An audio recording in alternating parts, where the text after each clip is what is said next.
Donald Nace. I'm an ex-Mobil employee, having retired a year and a half ago after 38 years of service.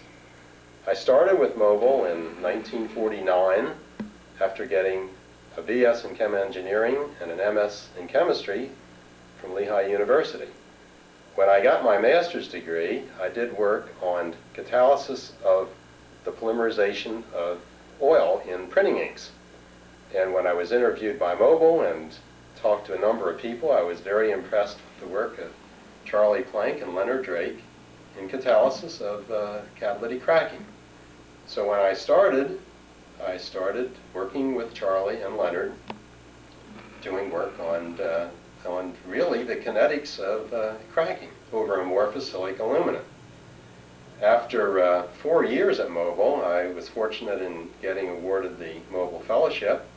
Went back to Penn State and decided to get a PhD in chemistry, and worked with Dr. Aston in cryogenics, really in studying low temperature phenomena of inorganic materials. So when I came back to Mobil, I was, of course, very interested in the structure of catalytic materials.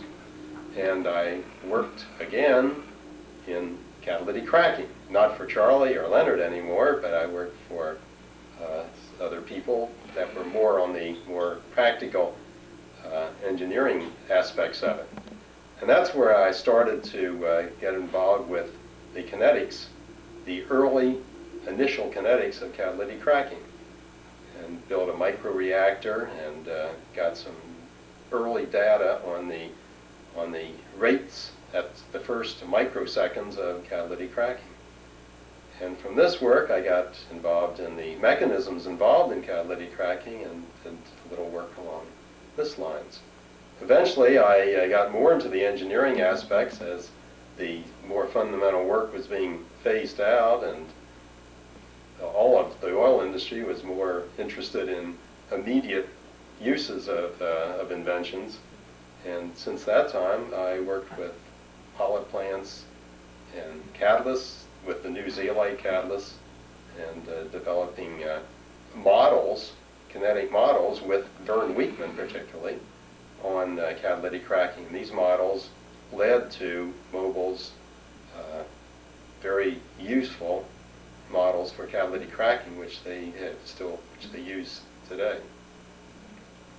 How did you come to use a microreactor? I was pretty much working on my own and didn't have any particular job that I had to do, any particular avenues I was to pursue. And I just was interested in how fast, particularly since the new zeolites were involved, and since the coke laydown was such a vast difference between that with the amorphous catalyst. And I was very interested in the relative rates of coking and in catalytic cracking. So I just decided I had to find a way with gas chromatography. It was very obvious that in order to get early rates, you had to use pulses, or you had to have some way of trapping materials immediately after the reaction started. So that's how I built the microreactor. Published a few papers on that. And how did you get to working with Vern Wheatman? Well, I guess that when that work was over, Vern had just come back from also getting a PhD in chem engineering, and he was involved with a new group on systems research, and they needed a chemist in the group. They needed someone with their models, besides engineers, that was more knowledgeable on the mechanisms.